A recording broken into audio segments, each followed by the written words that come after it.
हाय दोस्तों, तथागत स्टडी में आप सभी लोगों का स्वागत है। ये क्लास बहुविकल्पी प्रश्नों की सीरीज में लेके आया हूँ, जो कि 20 प्रश्नों की सीरीज है। इसमें कक्षा 10 के विद्यार्थी जो यूपी बोर्ड्स की आगामी परीक्षाओं में भाग लेने वाले हैं, उनके लिए ये प्रश्नों की सीरीज है। ये अति महत्वपूर्ण प्रश्नों की सीरीज है। ये पूरी किताब, विज्ञान की पूरी किताब के प्रश्न दिए गए हैं और इसमें प्रश्न भाग 1, भाग 2, भाग 3 करके दिए गए हैं, जो कि प्रत्येक दिन आपको ये 20 प्रश्न प्रोवाइड कराए जाएंगे। तो मैं ज़्यादा देर न करते हुए मैं सीधे प्रश्नों पे आता हूँ कि किसी वस्तु का अवतल दर्पण द्वारा बना प्रतिबिंब आभासी, सीधा एवं वस्तु से बड़ा पाया जाता है, तो वस्तु की स्थिति कहाँ होनी चाहिए। तो जैसा कि आप ऑप्शन में देख सकते हैं, मुख्य फोकस तथा वक्रता केंद्र के बीच में, वक्रता केंद्र पर, वक्रता केंद्र से परे, दर्पण के ध्रुव तथा मुख्य फोकस के बीच में।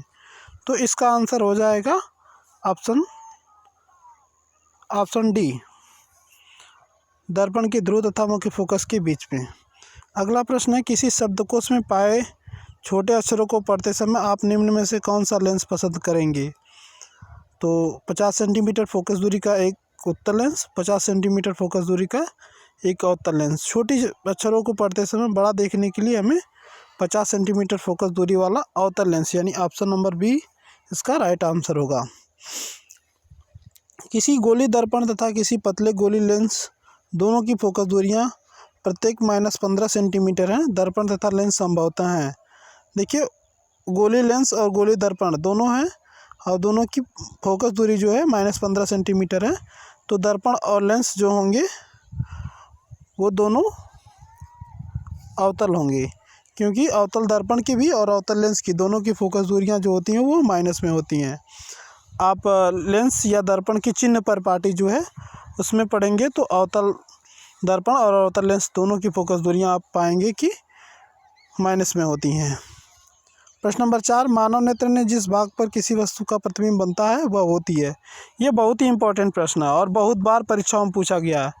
कक्षा 10 के ही नहीं, ये बहुत बार कंपटीशन की परीक्षाओं में, बायोलॉजी का ये इतना अच्छा प्रश्न है कि बहुत बार परीक्षाओं में पूछा गया है। तो मानव नेत्र का जिस पे प्रतिबिंब बनता है वो है दृष्टिपटल। दृष्टिपटल को ही रेटिना कहते हैं। चलिए आते हैं अगले प्रश्न की ओर।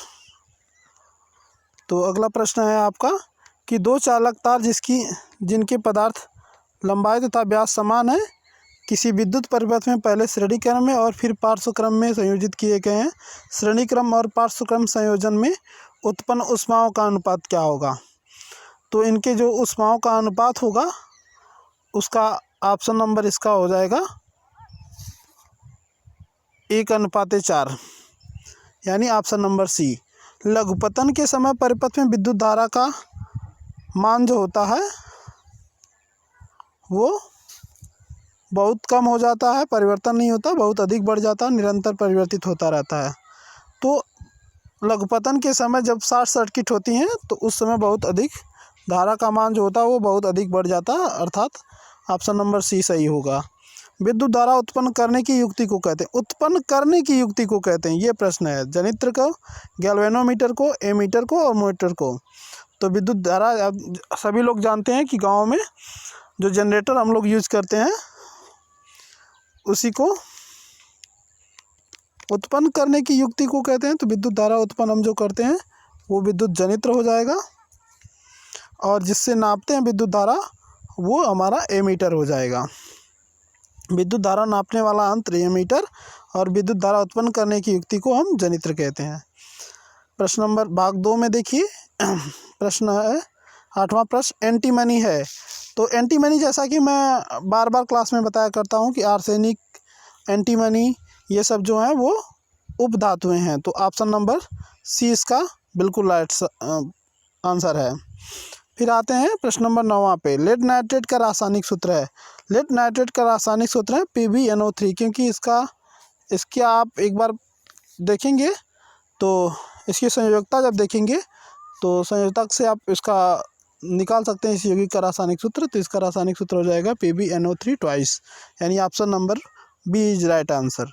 निम्नलिखित में से असंतृप्त हाइड्रोकार्बन है। असंतृप्त हाइड्रोकार्बन वे हाइड्रोकार्बन होते हैं जिनमें डबल या ट्रिपल बॉन्ड होते हैं। असंतृप्त हाइड्रोकार्बन वे हाइड्रोकार्बन होते हैं जिनमें सिंगल बॉन्ड होता है और जिनके चारों तरफ से हाइड्रोजन कार्बन परमाणुओं को सिंगल बॉन्ड से जुड़ा रहता है।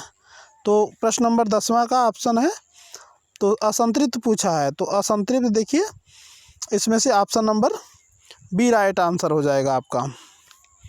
तो option number B is right answer. Propanal में क्रियात्मक समूह है। प्रोपेनल में क्रियात्मक समूह पूछ रहा है। प्रोपेनल में क्रियात्मक समूह, प्रोपेनल एल्डिहाइड समूह को कहते हैं।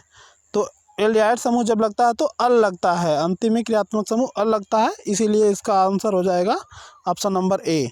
एसिटिक अम्ल का आईपीएससी नाम है। एसिटिक अम्ल का आईपीएससी नाम जो कि बहुत बार परीक्षाओं में पूछ चुका है, एसिटिक अम्ल का आईपीएससी नाम एथेनोइक अम्ल होता है। एक तत्व के क्लोराइड का सूत्र MCl2 है, इसके ऑक्साइड का सूत्र क्या होगा? क्लोराइड का सूत्र MCl2 है, तो ऑक्साइड का सूत्र क्या हो जाएगा?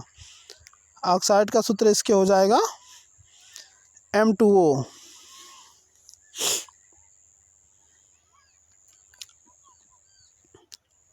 तो ये इसका 8वां प्रश्न। 13 प्रश्न की सीरीज हमने कंप्लीट कर ली है। अब देखते हैं प्रश्न नंबर 14।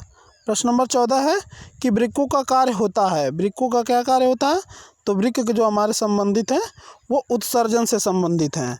हमारे शरीर से खराब पदार्थों का शरीर से उत्सर्जन, जो शरीर में हमारा पानी होता है उस पानी को यूरिया में कन्वर्ट करते हैं, वो काम करते हैं वृक्क, हमारा उत्सर्जन का काम करते हैं। पत्तियों पर कलियां विकसित होती हैं। पत्तियों पर कलियां जो विकसित होती हैं वो ब्रायोफिलम में विकसित होती है, इसलिए ऑप्शन नंबर सी इसका राइट आंसर है। आनुवंशिक विज्ञान के जनक है। आनुवंशिक विज्ञान के जनक को जो कि बहुत बार पूछा गया है, आनुवंशिक विज्ञान के जनक ग्रेगर जॉन मेंडल को माना जाता है।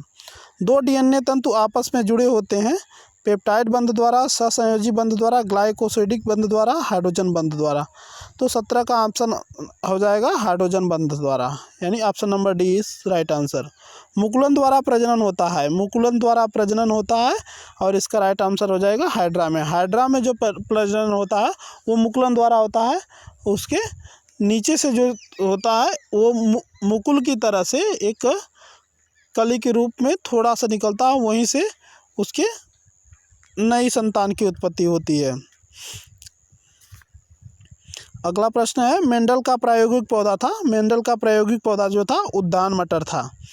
मेंडल का प्रायोगिक पौधा उद्यान मटर था, इसलिए इसका आंसर हो जाएगा ऑप्शन नंबर बी। 20वां प्रश्न है।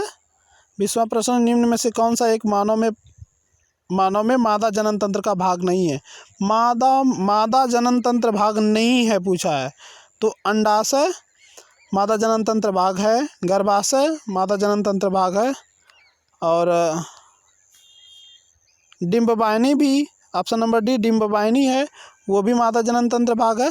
शुक्रवाहिका नर जनन तंत्र भाग है, इसलिए ऑप्शन नंबर इसका डी राइट आंसर हो जाएगा।